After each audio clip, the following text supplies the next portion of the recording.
Have you ever stopped to wonder what if everything they call love is nothing more than fear of being alone? What if the need to have someone is simply a disguise to avoid facing the emptiness within yourself? And what if what you call a relationship is just another way to run away from you? Nothing is closer to the truth than the discomfort we feel in solitude. The Stoics urged us to imagine being on our deathbed, the room silent, the air heavy, the weight of your life pressing in, and to ask, did you live your own life, or did you merely exist in the shadow of someone else's? The Stoics also warned us against surrendering our inner freedom, reminding us that the chains we accept willingly are the hardest to break.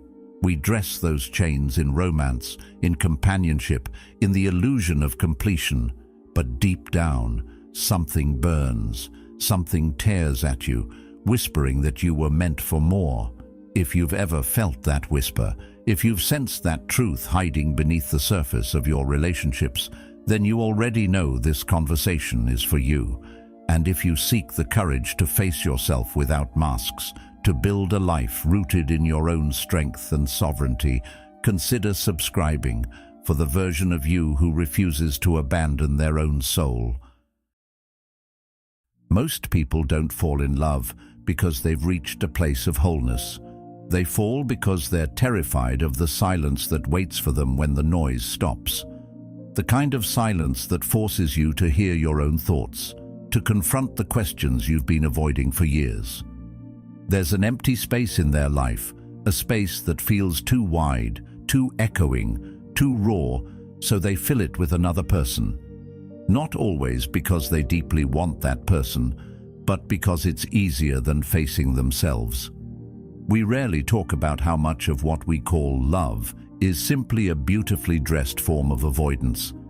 It's easier to get lost in someone else's stories, emotions, and needs than to confront our own. Carl Jung once wrote, "Loneliness does not come from having no people around you, but from being unable to communicate the things that seem important to you." And for many, a relationship isn't a bridge to true connection. It's a shield from that loneliness, a way to pretend they are understood, even when they've never truly understood themselves. The problem is, when love is rooted in fear, it becomes fragile.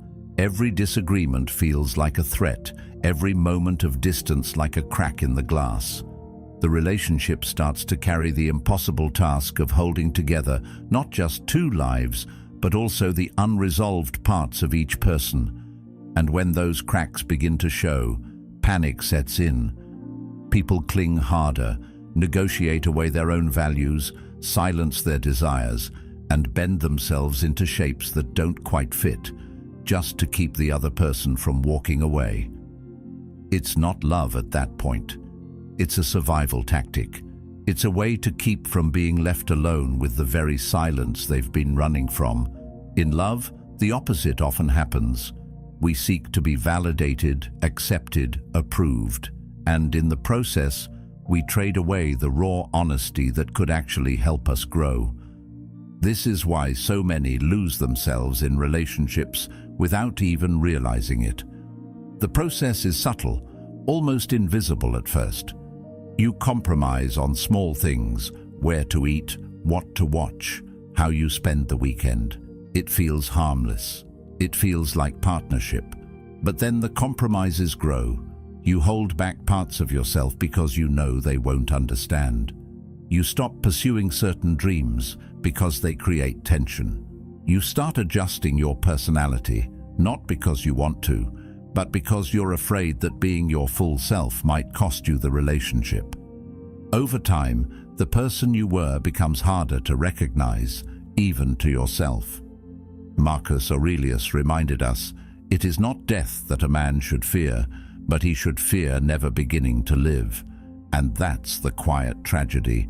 So many people stop truly living once they're afraid of losing someone.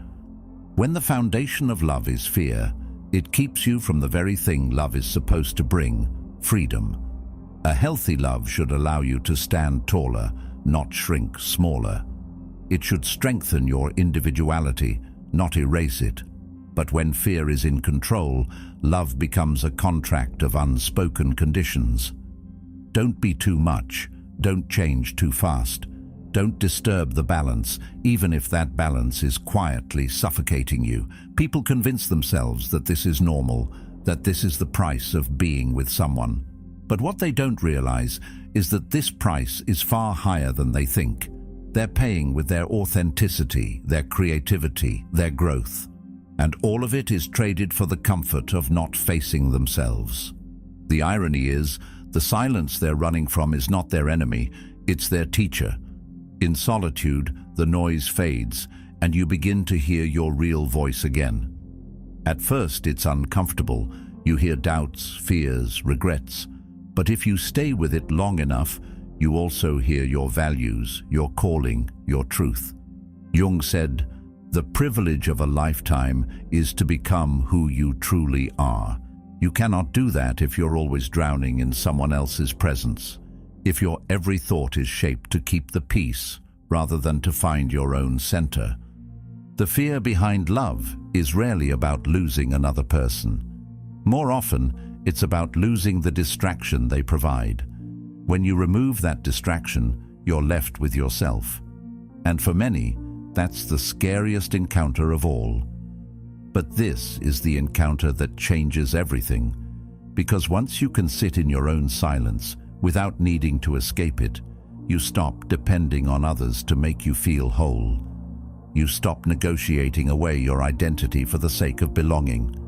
You begin to love by choice, not by necessity. And that is the kind of love that cannot be broken by absence or distance, because it's not built on fear, it's built on freedom. Choosing to face the silence is not easy. It takes courage to stop reaching for someone just to avoid yourself. But that courage is the foundation of a life where love becomes a gift, not a crutch. Where being with someone is a deliberate decision, not an unconscious escape.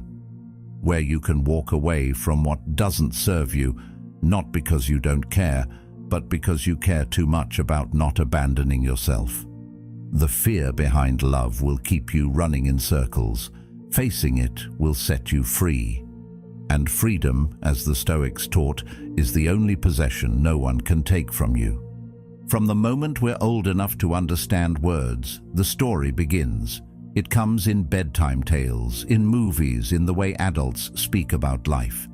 You grow up, you meet someone, you fall in love, and you settle down. It's painted as the ultimate destination, the final chapter where all loose ends are tied and the credits roll over a happy ending. Few ever stop to ask what happens after that scene fades to black, and fewer still question whether this script serves everyone, or whether it silently robs us of the chance to meet the most important person we'll ever know, ourselves. This conditioning doesn't arrive like a command. It's softer, more insidious. It lives in casual questions from relatives. When are you going to meet someone? As if your life is a waiting room for love. It hides in compliments that compare your worth to your relationship status. By the time we're adults, the message is no longer questioned. It's absorbed, unquestioned, like gravity. The effect of this quiet programming is profound. Without even realizing it, many people grow into adults who believe that life without a partner is incomplete by definition. They may travel, learn, build careers, but somewhere in the back of their mind there's a constant, unspoken reminder that all of it is just filler until they find someone. And so they enter relationships not out of readiness or genuine self-knowledge, but out of a sense of duty to the story they were handed. Carl Jung once wrote, "The most terrifying thing is to accept oneself completely." For many, a relationship becomes a way to avoid that terrifying work. If someone else validates us, we don't have to fully validate ourselves. If someone else mirrors back our value, we don't have to face the silence that asks us to define it for ourselves. This invisible conditioning shapes not only who we choose, but how we behave once we've chosen. If you've been taught that your worth is tied to being partnered, You will often endure situations that harm you just to avoid returning to the dreaded state of being single. You will ignore red flags, tolerate disrespect, or contort yourself into someone else's ideal rather than risk the shame of ending up alone. Marcus Aurelius once observed, "It is not the things themselves that disturb us, but our judgments about them." The judgment here is subtle but crushing. Alone equals failure, together equals success. It is this false equation that keeps countless people trapped in lives that do not reflect who they truly are. It's worth noticing that this script doesn't account for individuality. It's one size fits all, yet sold as universal truth. Some people flourish in deep, committed partnerships. Others need long stretches of solitude to truly grow, but the conditioning rarely leaves room for the second option.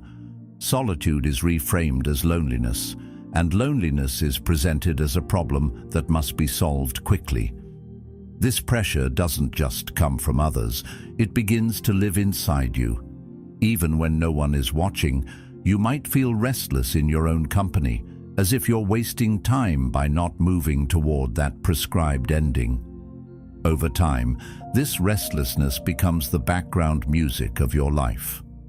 You learn to measure your progress, not by how well you've come to know yourself, but by how close you are to fulfilling the cultural blueprint. The danger of living by this blueprint is that it discourages deep self-exploration. If the goal is already set, why bother wandering off the path? Why question whether the destination fits who you've become? The conditioning tells you that discovering yourself is secondary to finding someone else, and in doing so, it subtly invites you to abandon parts of yourself that don't fit neatly into a relationship narrative. You might suppress ambitions, interests, or unconventional ideas because they could make it harder to fit the mold. In this way, the story doesn't just shape your relationships, it shapes your identity. Jung often spoke of individuation, the process of becoming your true self, as the central task of life. This journey demands time, space, and a willingness to stand apart from the crowd. But the invisible conditioning tells you the opposite, that you must merge, pair off, and bind your life to another's as soon as possible. And here lies the tension. Individuation asks you to turn inward, while the script demands you look outward. Without realizing it, you may spend decades living in the tension between these two forces, pulled away from your own becoming by the gravitational pull of expectation. It's not that love or companionship is wrong. The issue is when it becomes compulsory, when it's sought reflexively, without considering whether you're ready or whether the person you're becoming is even compatible with the role you've been taught to play. Relationships entered under the weight of conditioning often become mirrors of that conditioning, safe, familiar, but unchallenging. You may find comfort, but you won't find the full truth of yourself. And the tragedy is that by the time you notice, years may have passed, and the person you could have been feels distant, almost unreachable. The first step in loosening the grip of this conditioning is awareness. To see the story for what it is, a story, not an absolute law, changes everything. When you realize you're free to write your own script, the urgency to find someone fades. You begin to see the space of being single not as an absence, but as a rare opportunity. An open field where you can plant ideas, dreams, and parts of yourself that would never survive in the cramped soil of living solely for someone else's approval. The Stoics would call this living in accordance with nature, aligning your life with your own nature, not the artificial narratives handed down to you. Breaking free from the invisible conditioning doesn't mean rejecting love forever. It means refusing to let the fear of being alone dictate the course of your life. It means choosing to know yourself deeply before you choose to share yourself. Because when you finally meet someone from a place of wholeness, you won't be seeking them to fill a void. You'll be inviting them to walk beside you on a path you've already made your own. And that is the kind of connection that no conditioning can manufacture, because it's born from freedom, not from fear. It doesn't happen in a single moment you can point to. It's not as if one day you wake up and everything is different. No, it's slower than that. So slow you can convince yourself nothing is really changing. It starts with a tiny compromise. You skip something you wanted to do because it doesn't fit the plan. You soften your opinion in a conversation to avoid a little friction. You tell yourself it's not worth the argument, that this is what maturity looks like, that love means meeting in the middle. And at first it feels harmless, even noble. But over time, those small concessions begin to stack up, and the person you were starts to fade, not because anyone demanded it outright, but because you offered it piece by piece without noticing the cost. The shift is so subtle you barely feel it happening. You adapt to make things smoother, to keep the peace, to protect the bond you think you can't live without. And while compromise is part of any connection, there's a difference between adapting and erasing. When you start filtering your thoughts before you even speak them, when you swallow desires because they might cause discomfort, you begin to trade authenticity for security. The Stoics warned against this kind of bargain. Seneca wrote, "He who is brave is free." True freedom, in this sense, means being able to exist fully without constant self-editing. But when love turns into a stage where you're always rehearsing the right lines, freedom slips quietly out the back door. One of the reasons this disappearance is hard to detect is because it often gets framed as growth. You tell yourself you're becoming less selfish, more understanding, more flexible, and sometimes you are. But there's a line between growing and shrinking, and when the line blurs, you may not realize which side you're on until it's far behind you. You begin to notice little things. You laugh less the way you used to. You pursue fewer of the interests that once made you feel alive. You hesitate before expressing what's truly on your mind. In isolation, none of these seem alarming, but together they create a quiet erosion of self, a version of you that has been carefully sanded down to fit the shape of someone else's comfort. What makes this erosion dangerous is that it's self-inflicted. Rarely does someone explicitly ask you to disappear. Instead, you do it in the hope of keeping the connection. It's the unspoken belief that love is maintained by removing your sharp edges, by becoming easier to live with, by being agreeable even when it costs you something essential. Over months or years, the person staring back at you in the mirror feels familiar but strangely distant. You recognize the outline, but the inner fire, the specific combination of thoughts, desires, and expressions that made you who you are, has dimmed. This slow disappearance doesn't only happen in romantic relationships. It can take place in friendships, families, even workplaces. Anywhere the subtle pressure to belong outweighs the courage to stand as yourself, the erosion begins. And because the change is gradual, it often feels like the natural way things are supposed to be. You tell yourself that everyone compromises, that maybe this is just the cost of connection. But deep down, a quiet restlessness stirs. It's the part of you that remembers a time when you felt fully alive in your own skin, unedited and unapologetic. The painful truth is that disappearing in this way doesn't strengthen the bond, it weakens it. Relationships built on partial truths and filtered selves create a fragile foundation. You may keep the peace on the surface, but underneath, resentment begins to grow, and the connection becomes less about genuine closeness and more about maintaining an image. Marcus Aurelius reminded us, the soul becomes dyed with the color of its thoughts. If your thoughts are constantly tailored to avoid conflict, then your soul slowly adopts the muted tones of avoidance, losing the vibrant colors that made you unique. Reclaiming yourself from this disappearance isn't about swinging to the other extreme and refusing compromise altogether.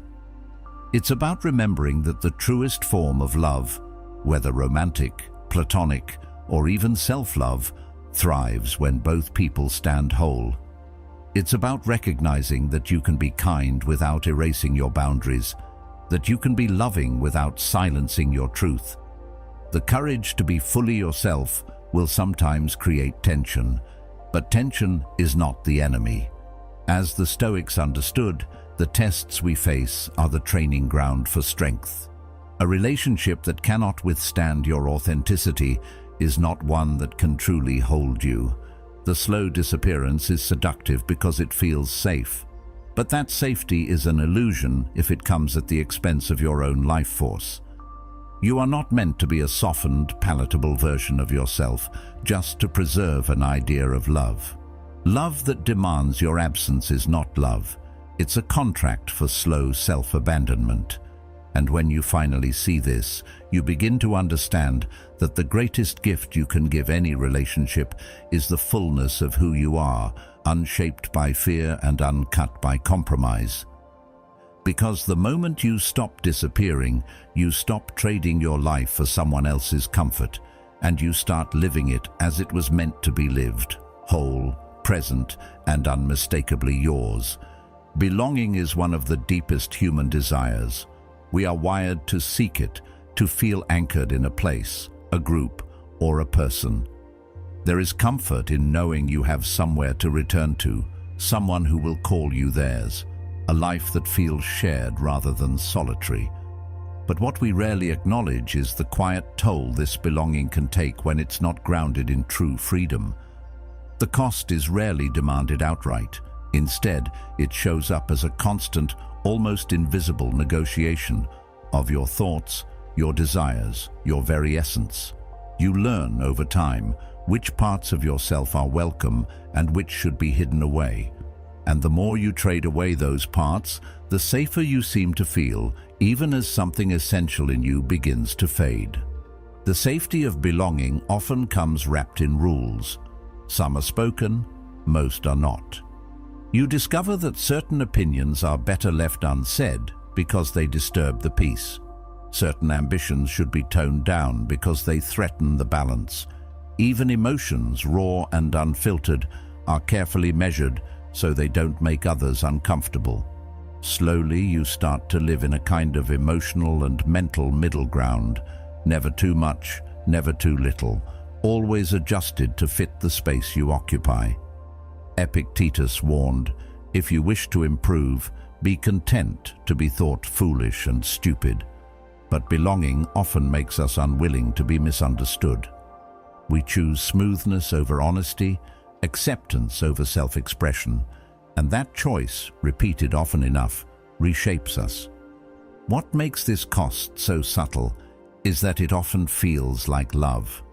You tell yourself you're compromising because you care, because you're a good partner, friend, or family member, and sometimes that's true.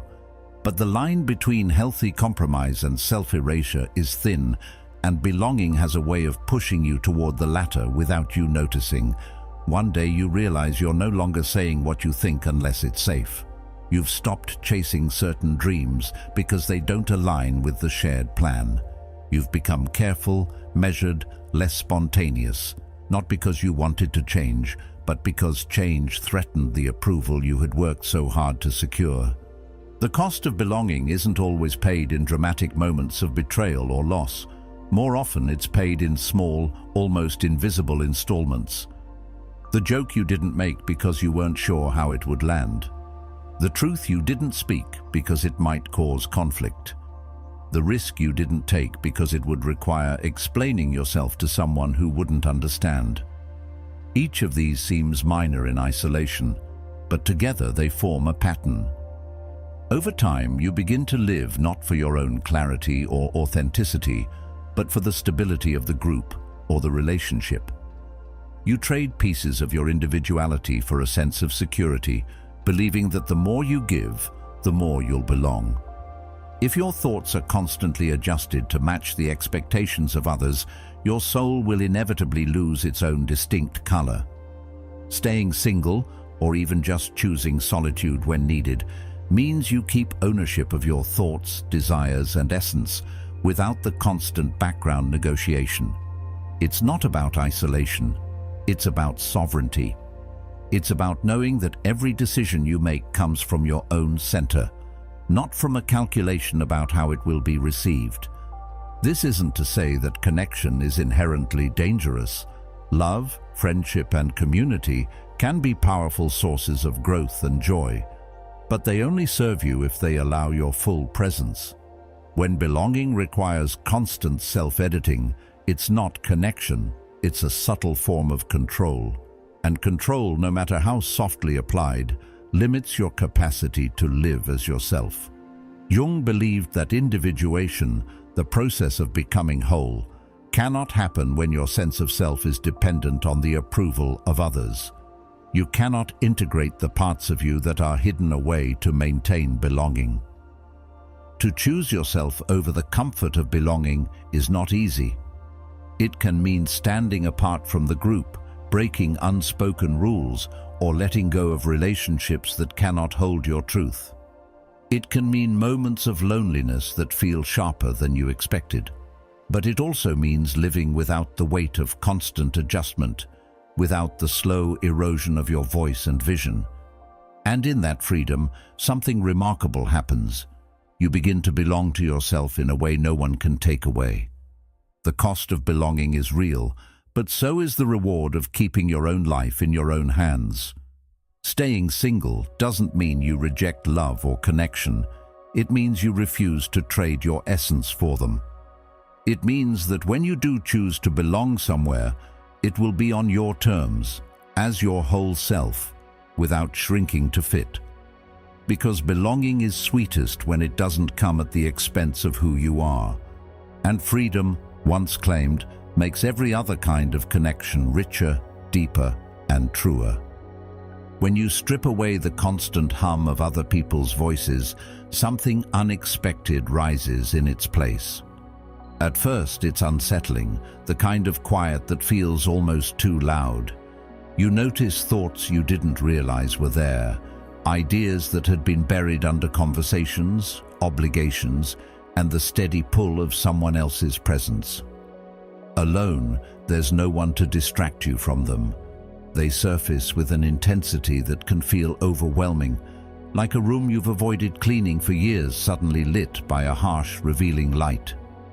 Carl Jung once wrote, "Who looks outside, dreams. Who looks inside, awakes." Solitude forces that awakening.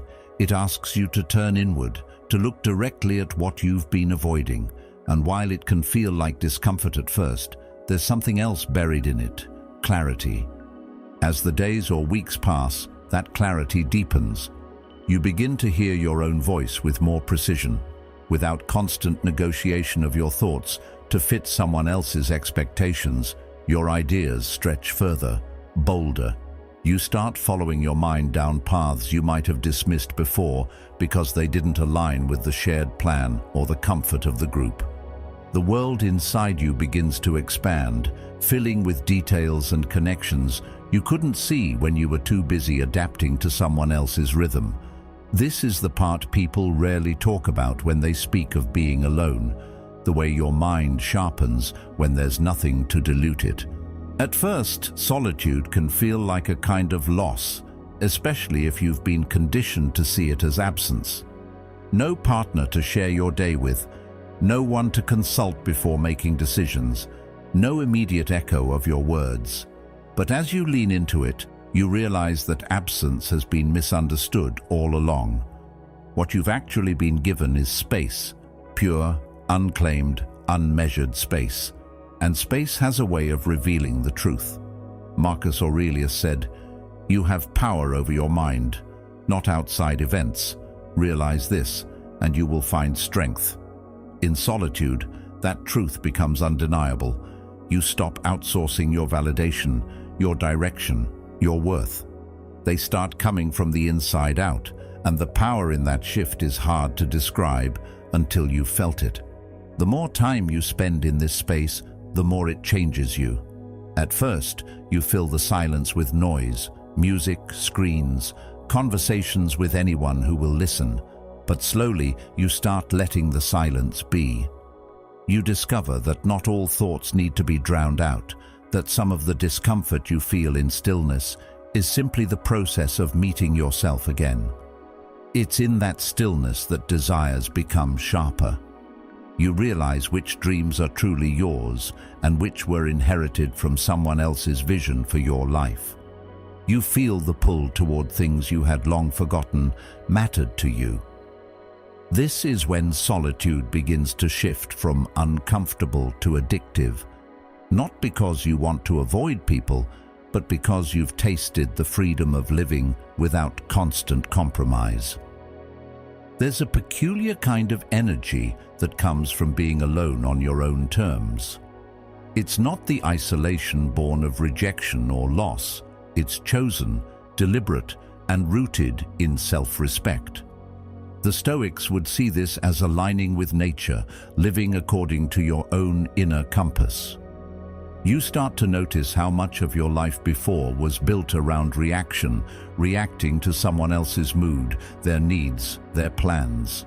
Now, your energy is directed toward creation. You're not managing another's emotions before you can explore your own. You're not tempering your excitement or holding back an idea because it might be misunderstood. In this space, time feels different. There's a stretch to it, an openness that allows for deeper work and deeper thought. You can pursue an idea until it's fully formed without being interrupted by the constant need to check in with someone else. You can start something at midnight because you feel inspired, or stop in the middle of a project to follow a new thought without having to explain yourself. It's in these moments that you realize how much energy you've spent before on simply maintaining the balance of shared life. That energy is now yours to invest where it matters most. Of course, solitude isn't a constant stream of inspiration. There are days when the quiet feels heavy, when you wish for the ease of someone else's presence. But even in those moments, you begin to understand the weight has meaning.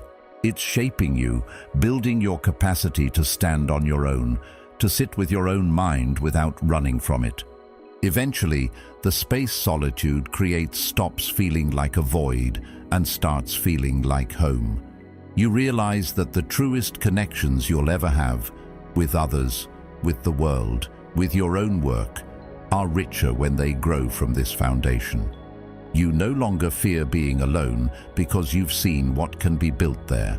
And once you've experienced the sharpness of thought, the clarity of vision, and the unfiltered pull of your own desires, you'll protect that space fiercely.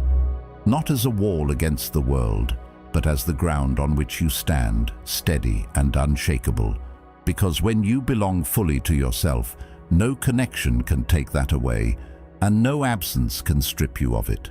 From the earliest stories we're told, there's a common thread, a promise that somewhere out there exists another person who will complete us. It's in fairy tales, in songs, in movies. You're not whole until you find your other half. At first, this idea feels romantic, even comforting. It suggests that life's deepest fulfillment comes not from within, but from merging with another. But beneath that comforting surface is a subtle, dangerous belief that on your own, you are incomplete, and when you accept that belief, you begin to live as though your worth and stability depend on someone else. This myth has a quiet way of shaping your decisions. If you think you are incomplete, then every action is weighed against the hope of attracting or keeping another person. Your choices begin to orbit around the possibility of being chosen, of being enough for someone else. You might adjust your ambitions so they don't threaten the relationship, or downplay parts of your personality that don't fit the image of a perfect partner. Over time, your identity becomes less about what feels true to you and more about what will secure connection.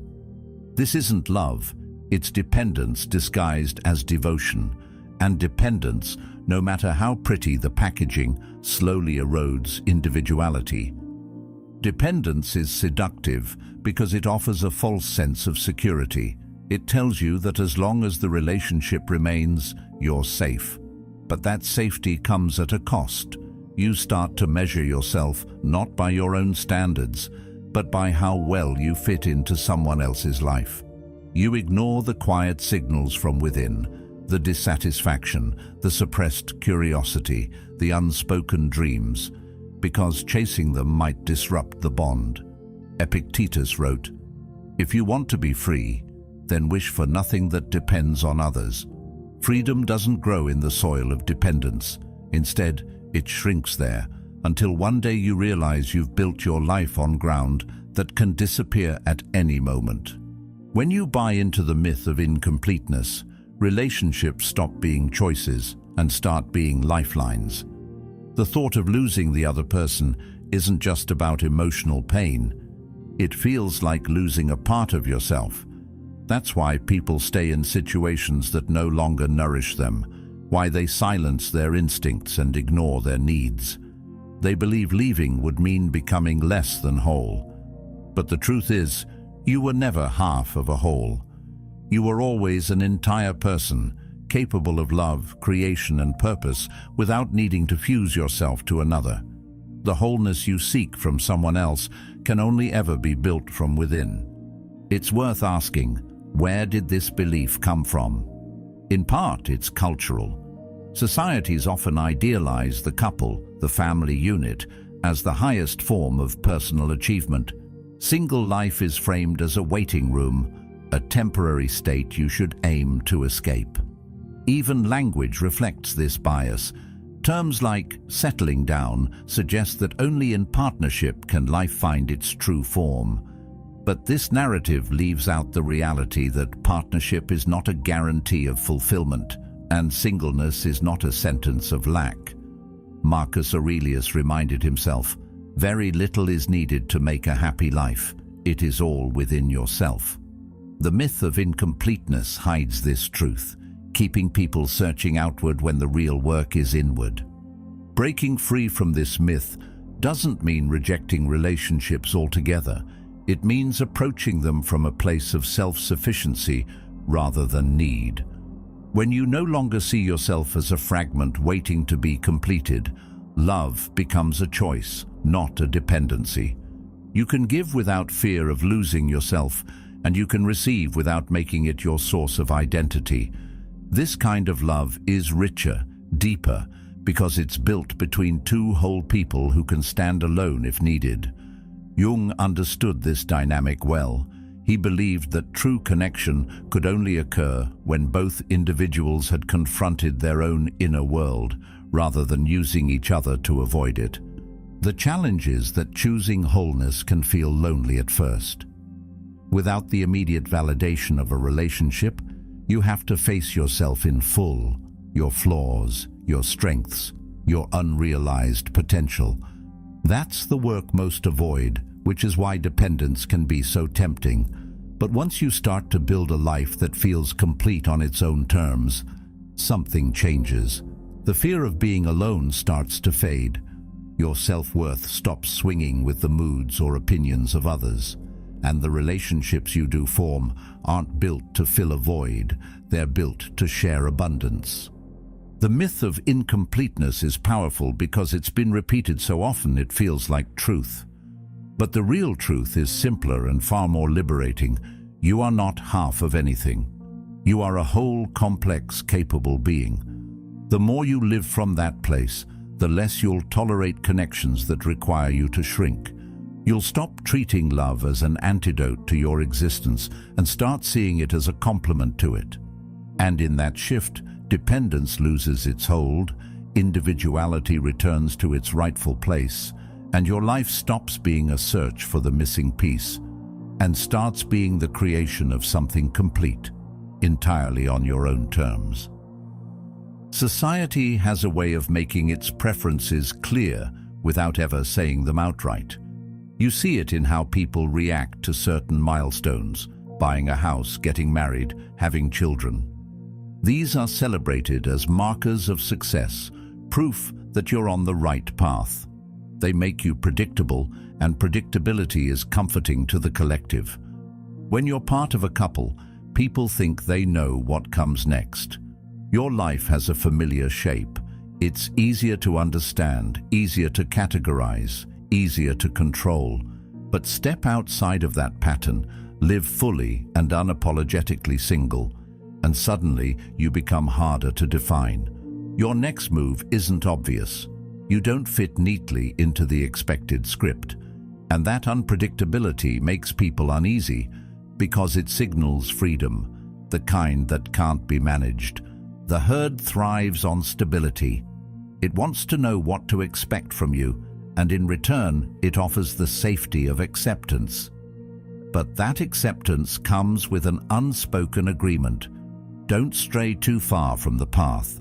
When you're coupled, the path is almost pre-written, shared plans, mutual compromises, a rhythm that keeps you in step with the majority. And there's nothing inherently wrong with that rhythm unless it drowns out the beat of your own drum. The thriving single person doesn't just hear their own rhythm, they live by it. They make choices that don't require consensus. They move in ways that can't be easily predicted. And in a world built on conformity, that is a kind of power that both fascinates and threatens. The reason unpredictability is so powerful is because it's rooted in autonomy. If no one can predict your next step, it means no one else is setting your direction. You're not following a script, you're writing your own. The herd may see this as instability, but for the outlier, it's freedom. Without the constant need to negotiate decisions with a partner, you can pivot when inspiration strikes. You can take risks without having to justify them. You can chase opportunities that don't make sense to anyone but you. And that ability to act without delay, without compromise, is a rare currency. Of course, the herd doesn't just ignore the outlier, it often tries to pull them back in. Questions come disguised as concern. Don't you want someone to share your life with? Aren't you afraid of ending up alone? Beneath these questions is an assumption that a life outside the couple framework is less valuable, less complete. But these are the questions of people who measure life by how well it mirrors the majority. They can't see that solitude, when chosen, is not a lack, it's a luxury. It's a wide open space where self-determination can flourish without interruption. The outlier knows this, and that knowledge becomes a shield against the subtle pressure to conform. What unsettles people most about the thriving single person is not their solitude, it's their contentment within it. If you're alone and miserable, the herd feels validated. It proves their path is the better one. But when you're alone and thriving, you disrupt the narrative. You show that happiness and fulfillment aren't exclusive to the couple's lane, and that makes others question the compromises they've made. Jung understood this discomfort, noting that the most intense conflicts, if overcome, leave behind a sense of security and calm that is not easily disturbed. The thriving single person has faced the conflict of societal expectation head-on, and in overcoming it, they've found a calm the herd can't quite replicate. Unpredictability also breeds resilience. When you're not dependent on another person to define your identity, you're less shaken by change. The herd fears disruption because it throws their carefully constructed stability into question. But the outlier moves through change fluidly. They're used to navigating without a preset map. They know that life can shift in an instant, and they've built themselves to adapt. This adaptability is another form of power, one that allows them to seize opportunities and weather challenges without losing their sense of self. In the end, the difference between the herd and the outlier isn't about relationships, it's about agency. The herd follows patterns laid out by others, finding safety in numbers. The outlier takes the risk of stepping off the path. knowing that the terrain may be unpredictable, but also knowing that it is theirs to explore. And in claiming that risk, they gain something the herd often sacrifices: the right to live entirely on their own terms. The thriving single person understands that unpredictability is not chaos, it's potential. It's the openness to be shaped by choice, rather than by default. They're not rejecting connection. They're rejecting the idea that connection must come at the cost of individuality. And in a world that constantly rewards predictability, the outlier's refusal to be easily defined is both a rebellion and a declaration. I belong to myself first. That kind of self-possession can't be given, and it certainly can't be taken.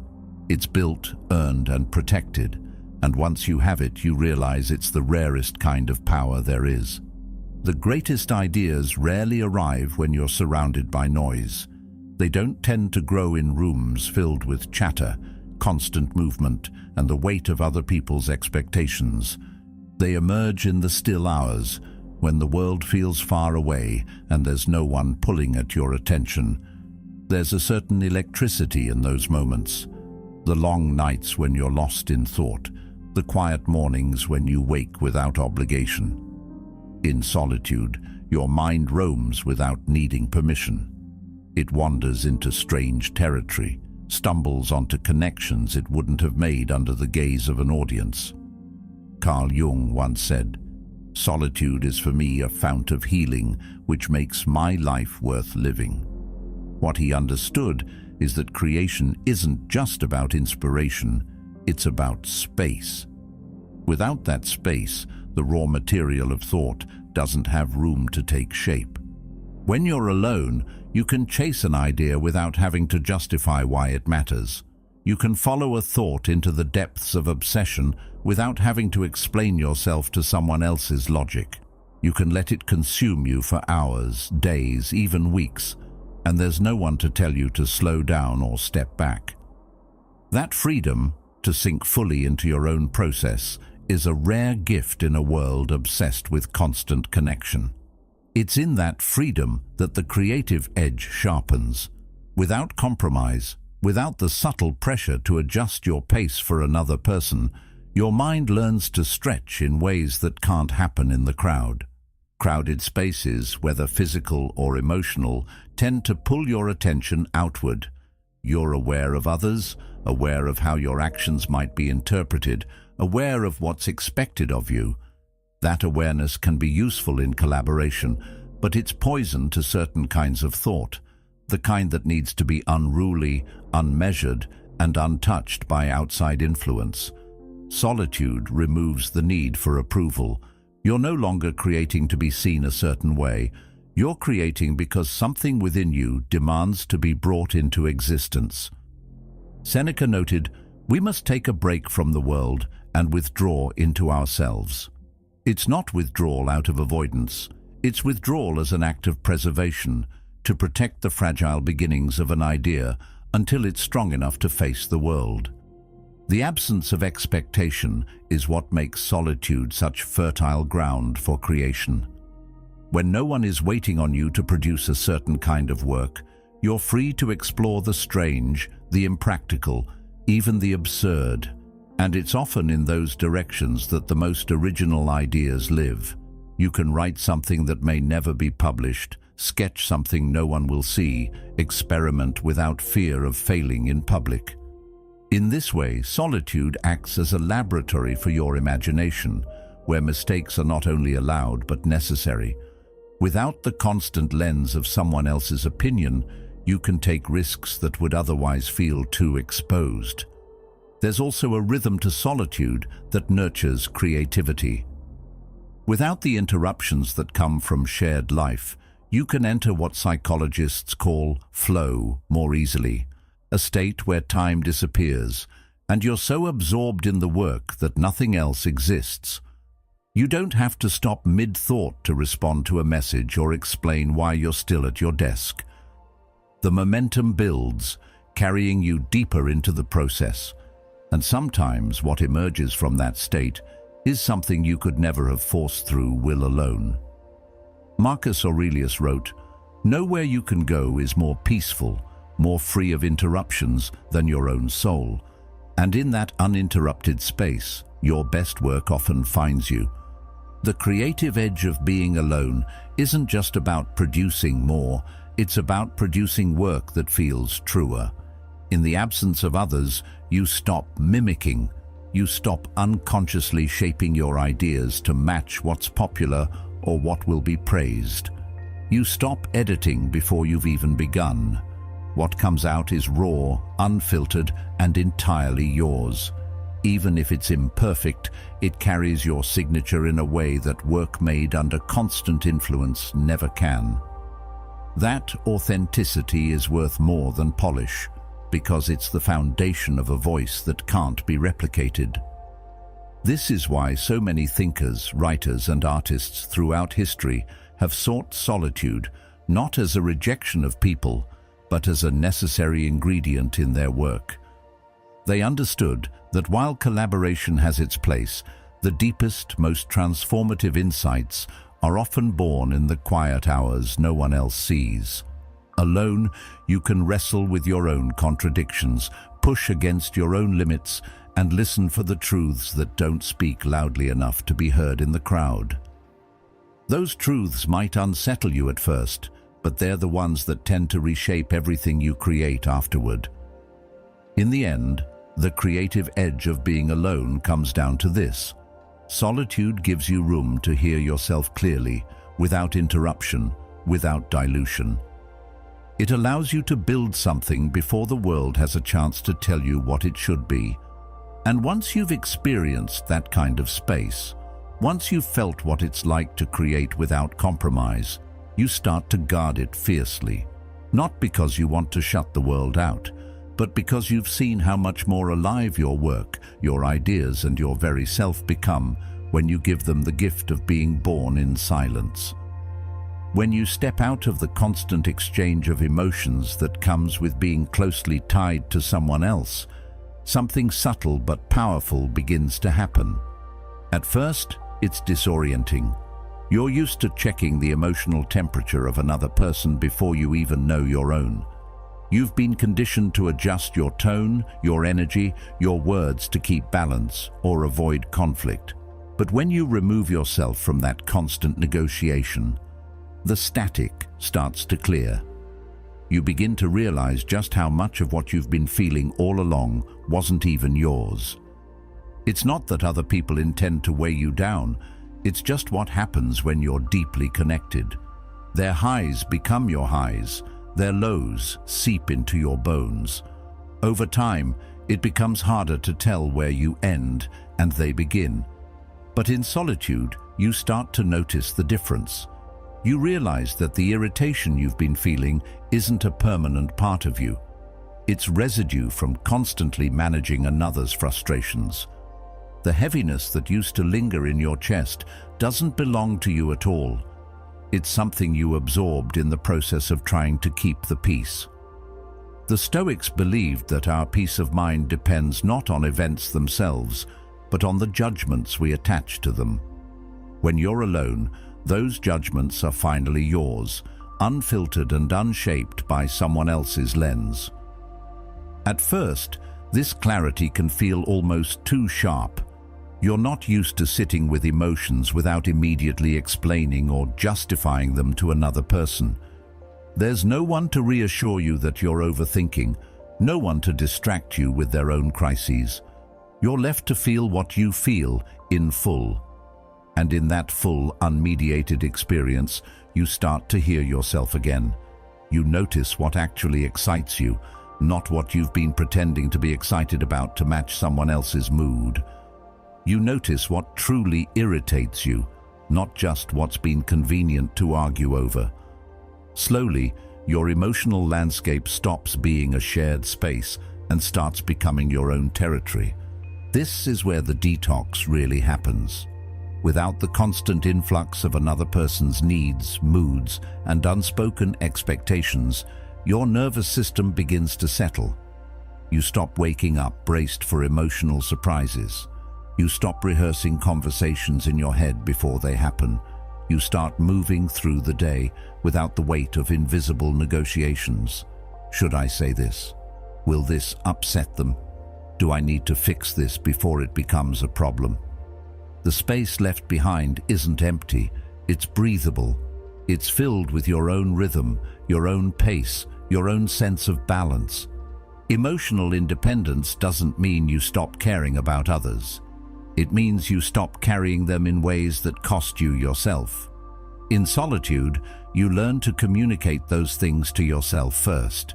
You learn to validate your own emotions without waiting for someone else to acknowledge them. You give yourself permission to feel without the need to edit for someone else's comfort. And when you do re-enter connection with others, you do so from a place of groundedness rather than entanglement. One of the most surprising parts of this process is the way joy changes. When you're constantly linked to another person's emotional state, your joy is never entirely yours. It's either amplified by their happiness or dampened by their unhappiness. Alone, your joy becomes self-generated, steady, and less vulnerable to being pulled apart by someone else's storm.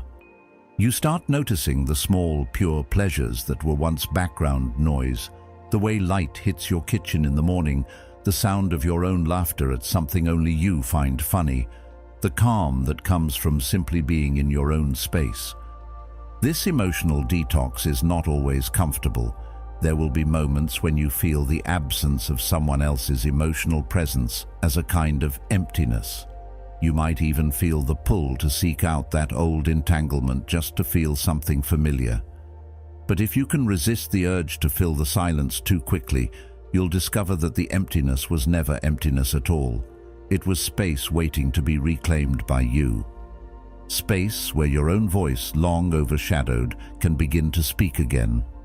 In the end, the emotional detox that comes from solitude is less about removing others from your life and more about removing the haze they unintentionally create around your inner world.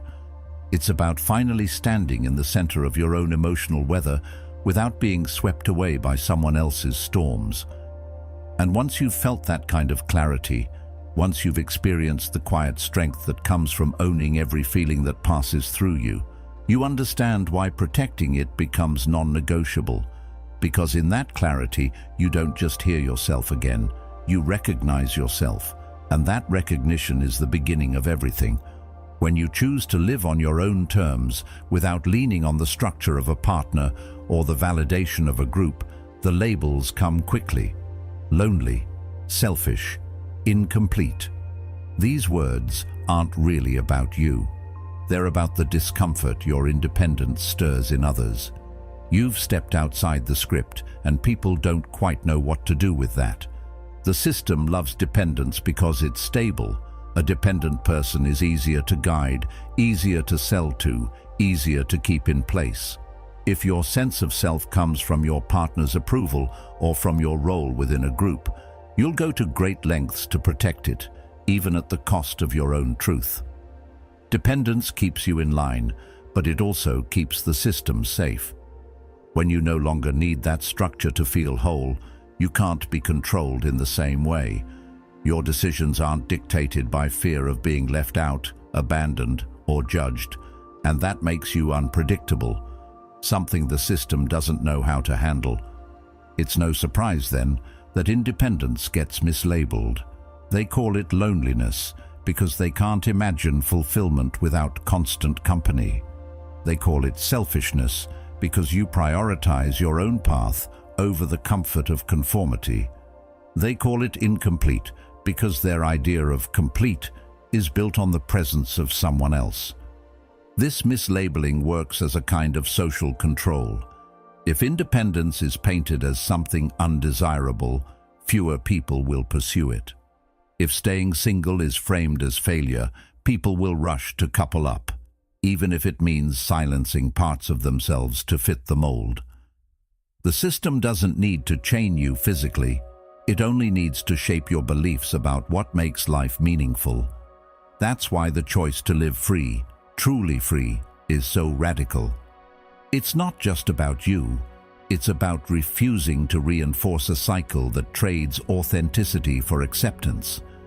Independence is threatening because it's proof that you can live without constant validation. You don't need someone to tell you who you are, to make your choices feel legitimate, or to keep you from feeling empty. This isn't about rejecting love or connection. It's about removing need from the equation. Love given freely, without dependence, is one of the purest forms of it. But to reach that point, you have to stand firmly on your own. And yet, this kind of freedom isn't easy to hold. It comes with its own challenges. There will be days when the weight of being fully responsible for your own life feels heavier than you expected. No one else is there to take the blame when you fall, and no one else gets the credit when you succeed. You own it all. But that's the point. Freedom without ownership isn't real freedom. It's just another form of dependence disguised as choice. The truth is, people fear what they secretly want. Those who criticize your independence often wish they had the courage to claim their own. They might not admit it, even to themselves, but your example forces them to confront the compromises they've made. It's easier to dismiss you than to question whether they've settled for something smaller than what they truly wanted.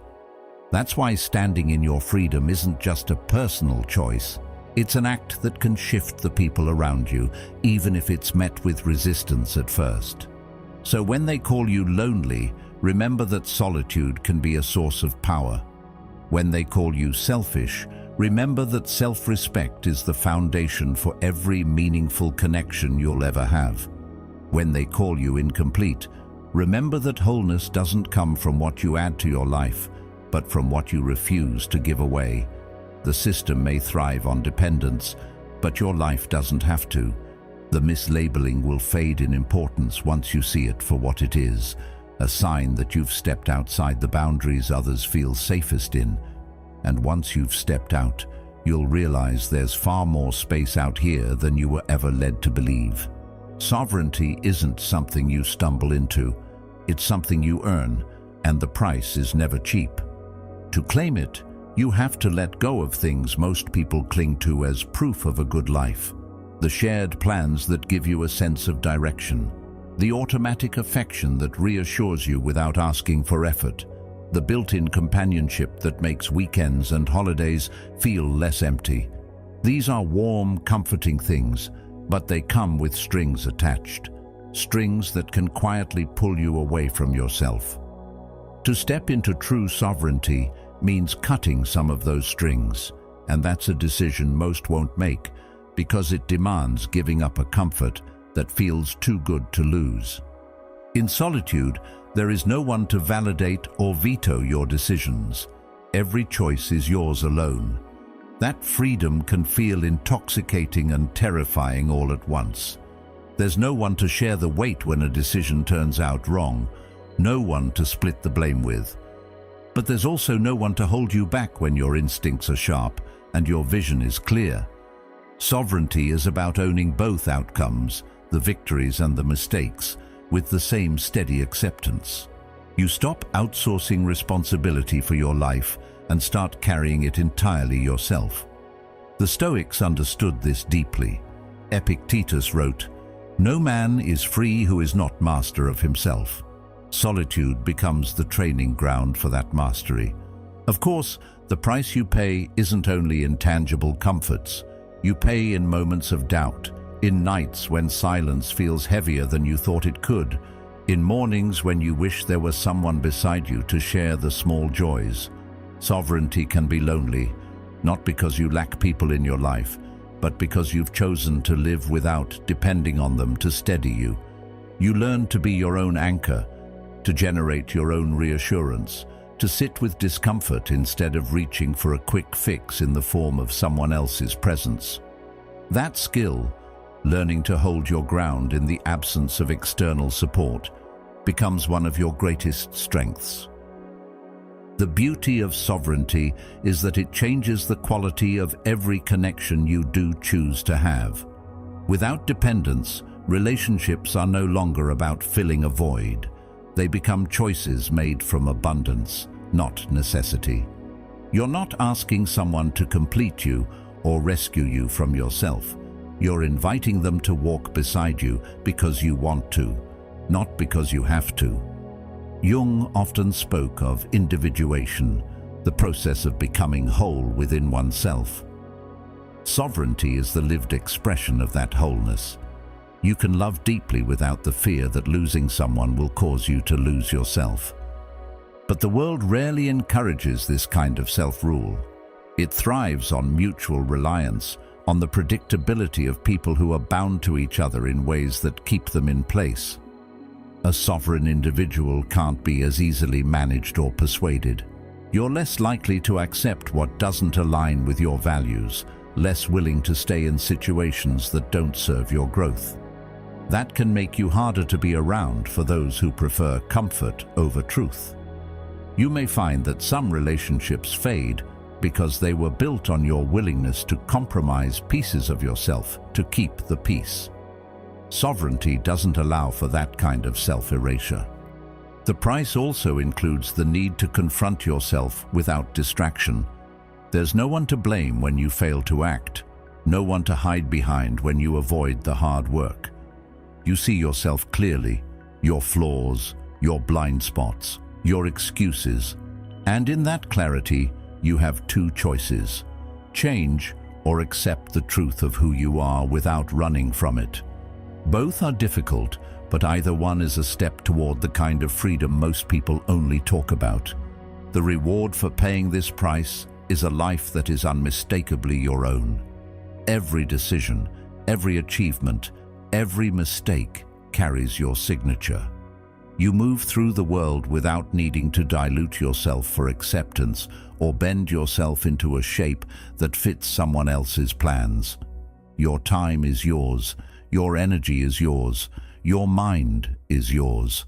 That doesn't mean life becomes easier. It means it becomes yours in a way that nothing and no one can take from you.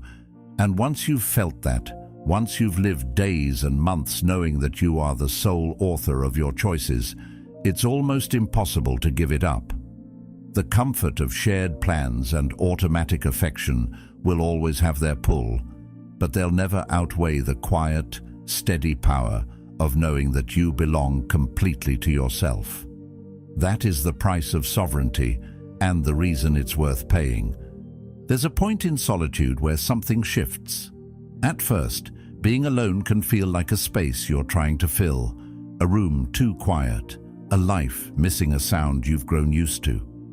You might catch yourself glancing at your phone, not because you have something to say, but because you're hoping someone will remind you that you matter. In the beginning, solitude tests you. It shows you every crack, every place you've relied on someone else to hold together. But if you stay with it long enough, if you resist the urge to rush back into the comfort of being needed or being validated, something remarkable begins to happen. The silence stops feeling like a punishment. It starts feeling like a kind of strength you didn't know you had. It's not a sudden transformation. It's gradual, almost unnoticeable at first. You wake up one morning and realize you don't feel the same pull to check in with someone before making a decision. You don't need someone to reassure you when doubt creeps in. You've learned to steady yourself. That's the quiet power of independence. It's not loud or boastful, but it's unshakable. You've stopped outsourcing your stability to others, and with that, you've taken back a kind of freedom most people never truly know. The Stoics understood this well. Epictetus taught that freedom comes when you control your own mind and desires, when you no longer depend on things outside yourself to be at peace.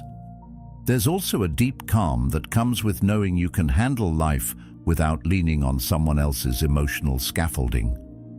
You've been through the moments of doubt, the long nights when you questioned if you were strong enough to stand alone, and you've emerged on the other side, not untouched, but unbroken. You no longer fear the quiet because you've learned to hear your own voice in it, and that voice has become louder, clearer, and more trustworthy than the noise of outside opinions.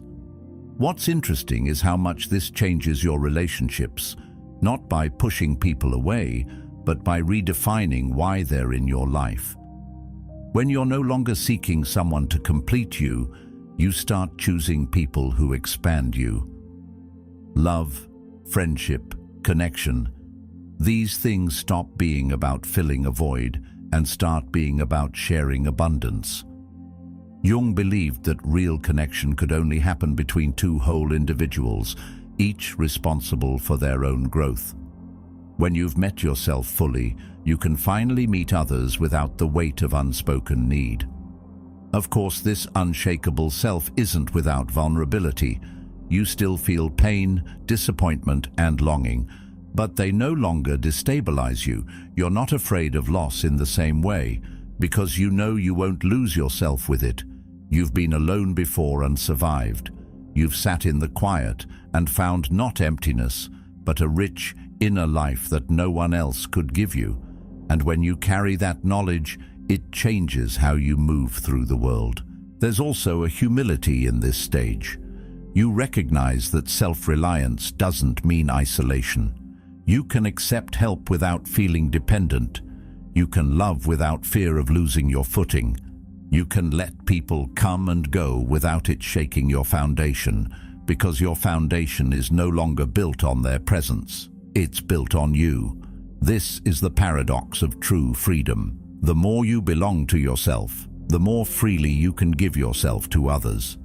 And perhaps the most profound part is the way your sense of time changes. You no longer rush to fill your days to avoid being alone with your thoughts.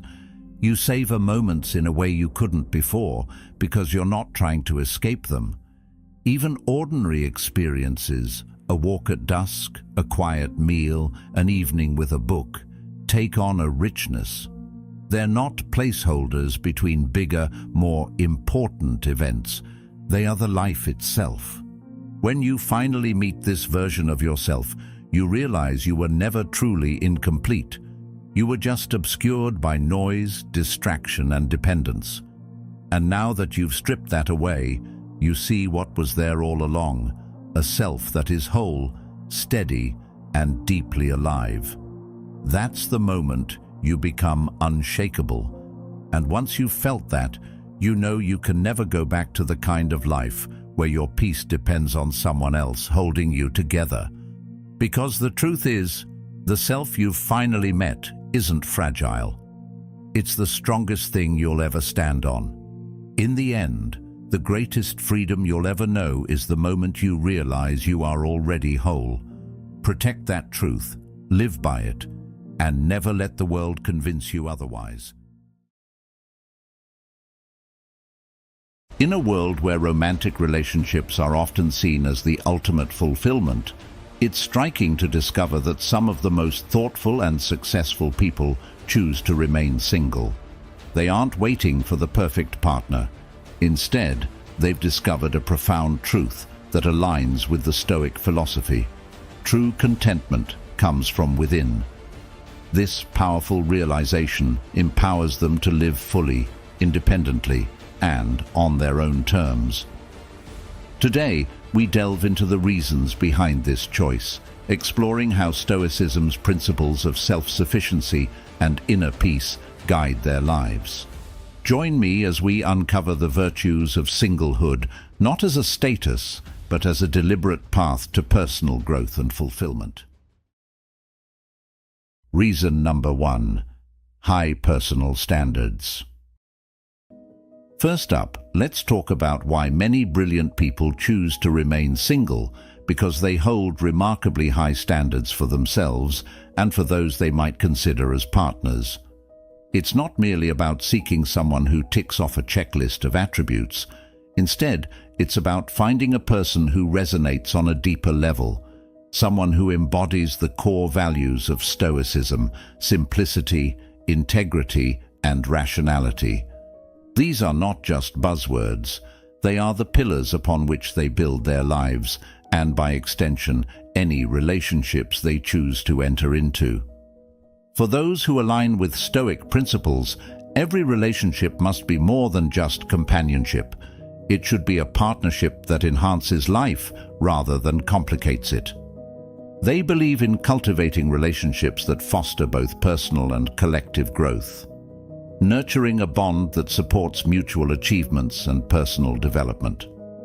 This means looking for partners who are not only compatible in tastes or hobbies, but who share a profound philosophical alignment where both individuals see eye to eye on what truly matters in life. In this light, settling for less isn't an option. It's not about demanding perfection from a partner, but rather about not compromising on the essential aspects of one's philosophy of life. Stoicism teaches that tranquility and virtue are the highest goods. Therefore, a potential partner must contribute positively to these ends rather than detract from them. The high standards in question are thus about maintaining one's tranquility and pursuing virtue consistently. This approach might narrow the field, but it also means that any relationship formed is likely to be incredibly strong and enriching. Having high standards, according to Stoic thought, is about understanding that good relationships should be effortless in their complexities and enriching in their simplicity.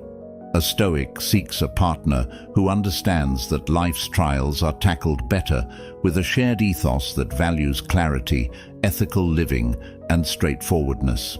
They desire a partner who views a relationship not as a mere fulfillment of personal or societal expectations, but as a joint venture towards a more meaningful, virtuous life. Reason number 2. Independence is key. For those who deeply connect with Stoic values, independence in life means having the freedom to make decisions based on one's own judgment and principles, without needing to compromise for the sake of another's desires or expectations. It's about maintaining control over one's own life and ensuring that every choice aligns with one's ethical and philosophical standards. This degree of autonomy allows them to pursue their true purpose and passions without distraction or deviation, which is why a romantic relationship might seem limiting rather than liberating. In a world where romantic entanglements often demand compromises and adjustments, maintaining one's independent streak can be challenging. Those who value their independence highly cherish the ability to pursue their aspirations and life goals uninhibited. They thrive on the freedom to explore, create, and grow individually. For Stoics, the ideal state is one where they are self-reliant and their happiness is not dependent on another person. This doesn't stem from a selfish desire to avoid sharing life's journey. Rather, it's about a deeper understanding that true contentment comes from within, not from external sources. Furthermore, this independence is not about rejecting the concept of relationships altogether, but about prioritizing personal growth and inner peace over societal expectations. Stoics believe in forming relationships that do not diminish their freedom, but rather respect and enhance their independence.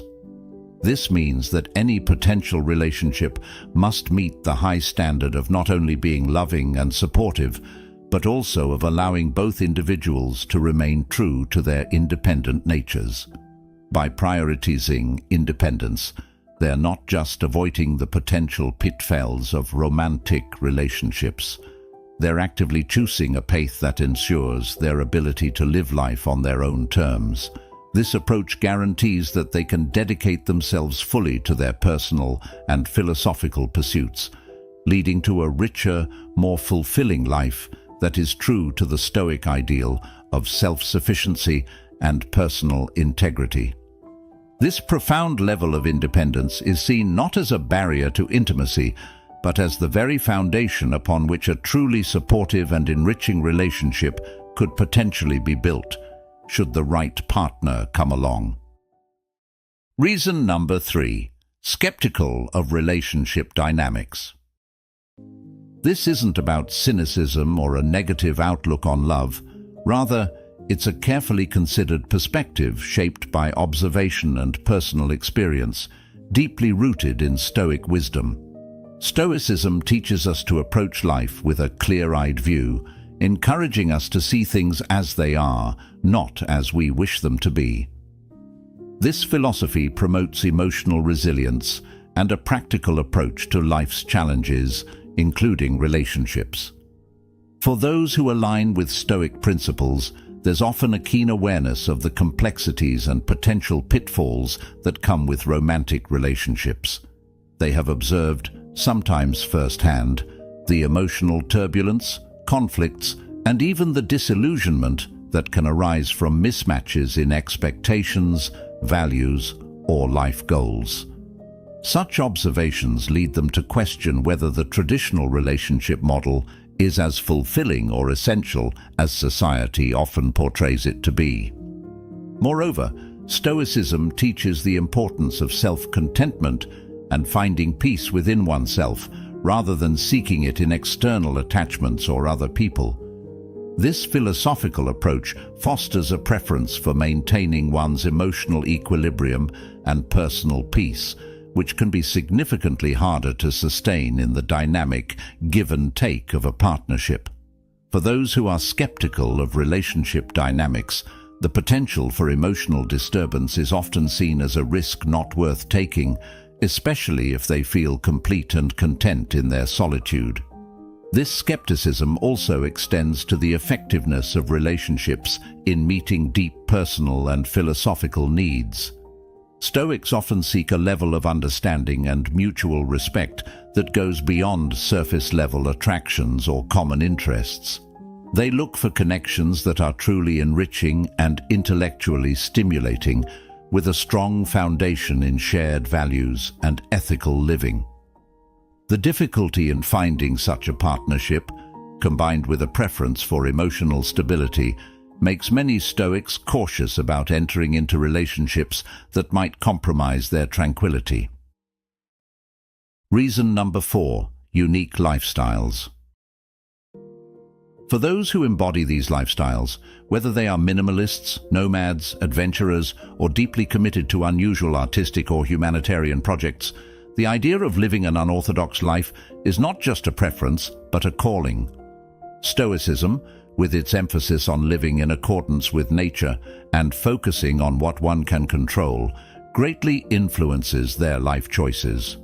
For these individuals, Stoicism isn't just philosophy, it's a practical guide to living. It teaches the importance of self-discipline and control over one's own responses to external circumstances. This aligns beautifully with lifestyles that require a significant level of independence and self-reliance.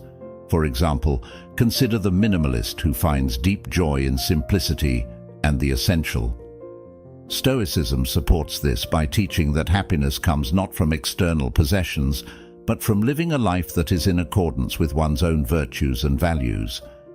Similarly, those who choose a nomadic life find resonance with Stoicism's teachings about adaptability and the transient nature of external conditions.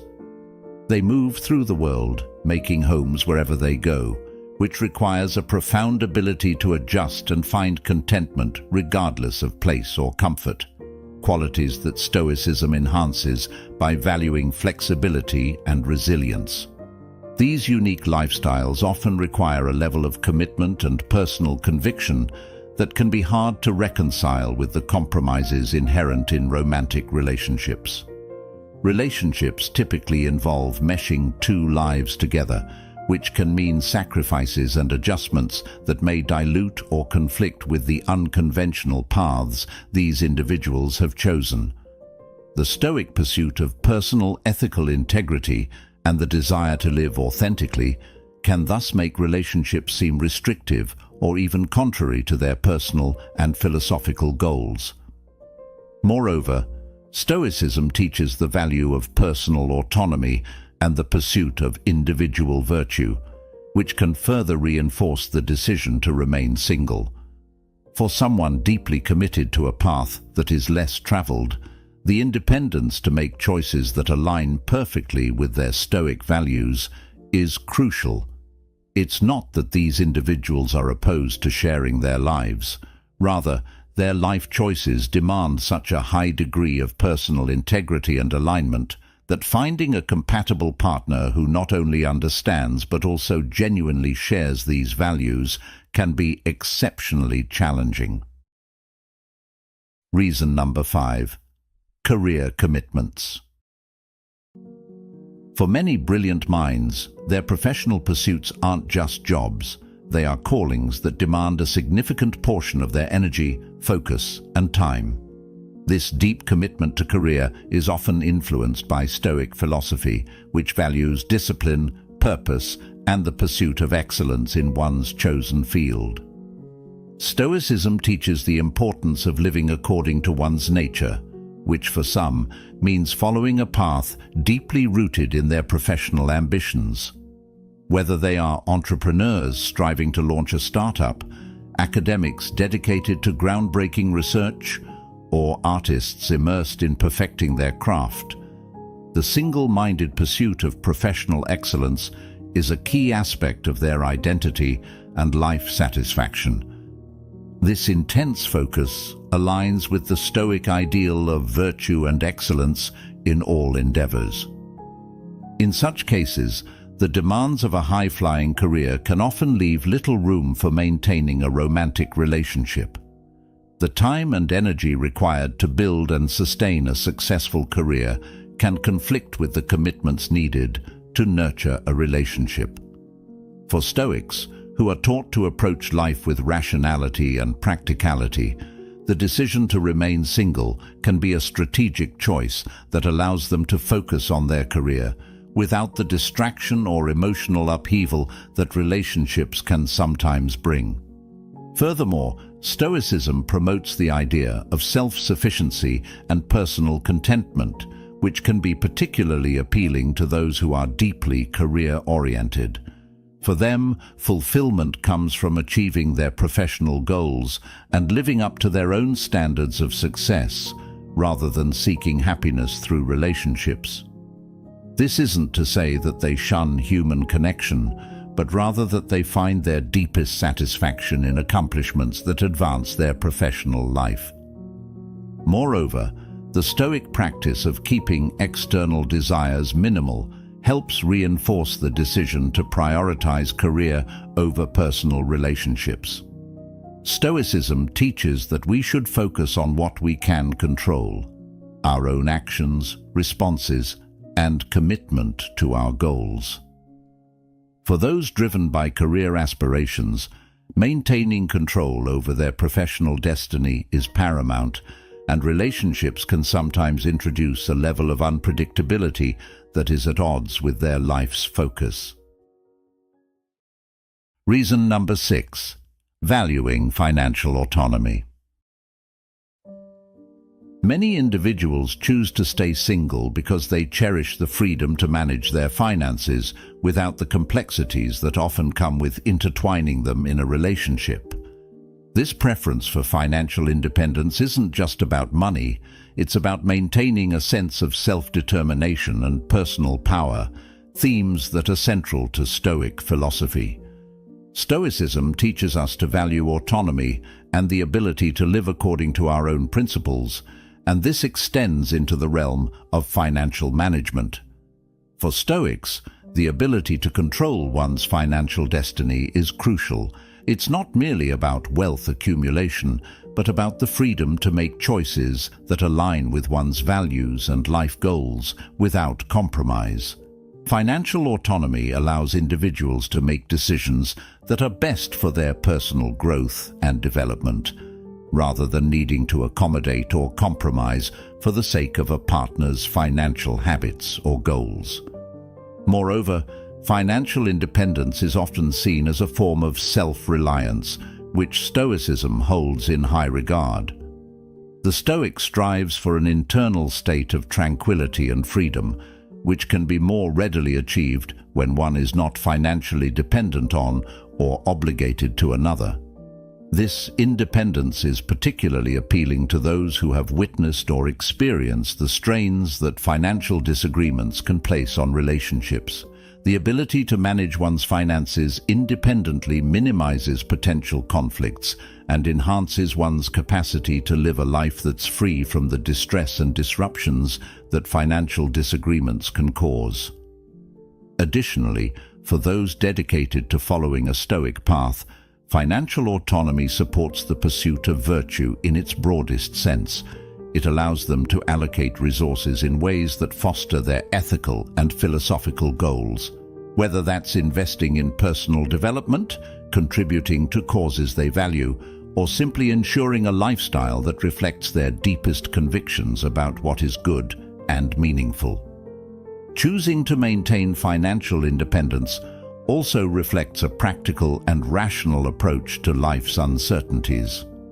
Stoics are taught to prepare and be resilient against unforeseen changes, and maintaining control over their finances is a crucial part of this preparedness.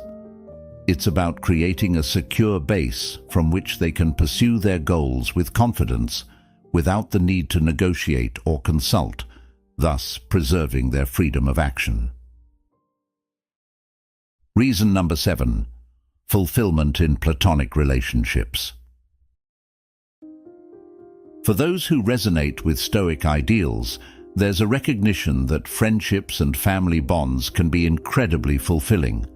These relationships offer stability, reliability, and a depth of understanding often untethered to the complexities and fluctuations of romantic love. Platonic relationships allow for a kind of mutual respect and appreciation that is based on shared values, intellectual harmony, and personal alignment, qualities that Stoics hold in high regard. In the realm of Stoicism, the emphasis is often on developing oneself and striving toward personal virtue. Friends who support this journey aren't just companions, they are fellow travelers on the path of personal development. These relationships can offer insights and challenges that push one towards greater self-awareness and improvement, which is more aligned with the Stoic goal of living a virtuous life. This dynamic fosters a sense of community and support, without the dependencies that can sometimes accompany romantic relationships. Moreover, Stoics value the tranquility that comes from a well-ordered life, and Platonic relationships often provide emotional support without the turmoil that romantic relationships can entail. The absence of romantic drama means that these friendships can offer a peaceful companionship, which is conducive to maintaining the inner calm and rational focus that Stoicism teaches us to cultivate. The freedom that comes with Platonic relationships is highly prized in Stoicism, which teaches independence and self-sufficiency. These relationships respect personal boundaries and individual pursuits, allowing one to engage deeply when together, yet providing space for personal reflection and growth when apart. This balance is ideal for those who prioritize personal development and philosophical integrity, which can sometimes be more challenging to maintain in the emotional landscape of a romantic relationship. Reason number 8. Pursuit of unconventional goals. For those who live by Stoic principles, life is not merely about following a predetermined path, but about forging one's own, driven by personal convictions and unique aspirations. This often leads to goals that deviate from societal norms, be they in the realms of career, lifestyle, or personal development. Stoicism teaches us the importance of living in accordance with our own nature and principles. For many, this means dedicating themselves to unconventional pursuits that might not align well with the typical expectations of a relationship. Whether it's dedicating life to an artistic endeavor that requires erratic schedules and intense periods of solitude, or committing to humanitarian causes in far-flung parts of the world, these pursuits demand a level of commitment that can be hard to reconcile with the demands of a conventional romantic relationship. The Stoic values self-sufficiency and the pursuit of personal virtue above all else. For those who are driven by uncommon goals, This can often mean that the path to personal fulfillment does not necessarily include a traditional partnership. Their goals require a flexibility and a degree of self-focus that might be difficult to maintain in a relationship, where compromise and shared decision-making are key. Stoicism also teaches the control of one's own destiny, and for many, this control is best exercised solo, allowing them to immerse fully in their pursuits without distraction.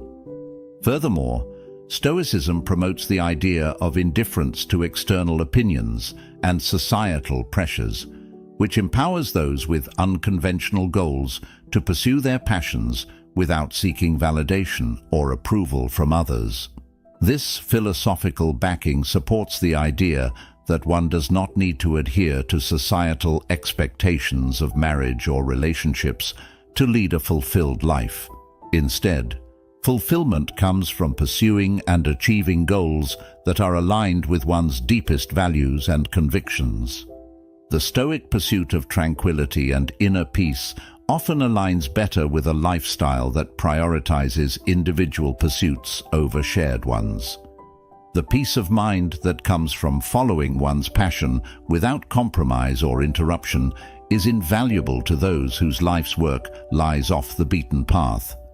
This tranquility is often more achievable in the clarity and solitude of singlehood, where the only expectations to meet are one's own. Reason number 9. Learning from past experiences. Stoicism encourages us to use our past experiences not as anchors that hold us back, but as lessons that propel us forward. For many, past relationships have provided profound insights into what truly matters in their lives and how they wish to live. These experiences, whether they involve heartbreak, betrayal, or simply the realization that their paths were diverging from those of their partners, serve as crucial learning moments. They offer clear lessons on the types of interactions and dynamics that do not serve them well and highlight the importance of being true to oneself. For those guided by Stoic principles, every experience is an opportunity for growth. Past relationships often teach about the need for compatibility, not just on superficial levels, but on deeper philosophical grounds. They learn that true companionship requires more than just shared interests. It demands a shared outlook on life, which is a realization that can often lead them to choose singlehood. This choice is not about avoiding the risk of pain, but about embracing a life that fully aligns with their Stoic values. Values that emphasize rationality, self-sufficiency, and emotional resilience. Furthermore, past experiences can reveal how deeply relationships affect one's peace of mind and emotional stability. Stoicism teaches the importance of maintaining a tranquil mind, free from the disturbances that can arise from discordant or unhealthy relationships. Those who choose singlehood after such experiences often do so to preserve their inner peace, which they've learned is more easily maintained in a state of independence. This doesn't mean they close themselves off from love or companionship forever, but they become more selective, ensuring any future relationships align with their life's philosophy and goals. Additionally, Stoicism advocates for the acceptance of things we cannot change and learning to adapt to life circumstances with grace and fortitude. Learning from past experiences often means recognizing when it's wise to change one's approach to relationships altogether, choosing singlehood as a form of empowerment and a testament to their capacity for self-growth and adaptation. Reason number 10. The joy of solitude. Stoicism teaches the value of self-sufficiency and finding contentment within oneself. Solitude, therefore, is seen not just as a physical state, but as a mental and emotional space where one can engage deeply with their thoughts, reflect on their life's direction, and cultivate inner virtues without the distractions often introduced by constant social interaction. For those who find joy in solitude, This time alone is essential for maintaining their mental clarity, emotional balance, and philosophical integrity.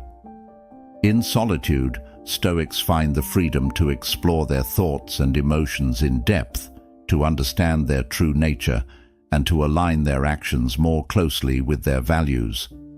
This alignment is crucial, as Stoicism places high importance on living a life that is congruent with one's ethical beliefs. Solitude allows for a kind of introspection that is unimpeded by the immediate demands of others, providing the space to critically assess one's choices and plan one's future actions based on reasoned deliberation rather than impulsive feelings. Moreover, the quiet of solitude is often seen as a sanctuary from the noise of the world. In these moments of quiet, those who love solitude find a profound sense of peace that can be elusive in the hustle of everyday social interactions. They relish the opportunity to engage in activities that bring them personal joy and satisfaction, whether it's reading, writing, meditating, or indulging in hobbies that require concentration and calm. These activities are not just pastimes, but are essential components of their Stoic practice, aiding in the cultivation of personal virtues like patience, perseverance, and mindfulness. The joy of solitude also extends to the appreciation of nature and the external world from a place of quiet observation, which is a distinctly Stoic practice. Observing the world without the need to constantly interact with it can lead to a deeper appreciation of life's beauty and a greater understanding of one's place within it. This perspective is cherished by those who find joy in solitude, as it reinforces their sense of connection to the world through a lens of thoughtful contemplation rather than active engagement. As we conclude today's journey through the profound choices that shape a Stoic's path to solitude, remember, embracing singlehood is not just about being alone. It's about being complete within oneself, armed with the virtues that define a truly fulfilled life. Thank you for joining us and engaging with these reflections at Stoic Journal. If this discussion resonated with you, consider exploring more by watching one of the suggested videos on your screen. Thank you for being a part of this community, where we uncover the strength in solitude and the wisdom in our choices.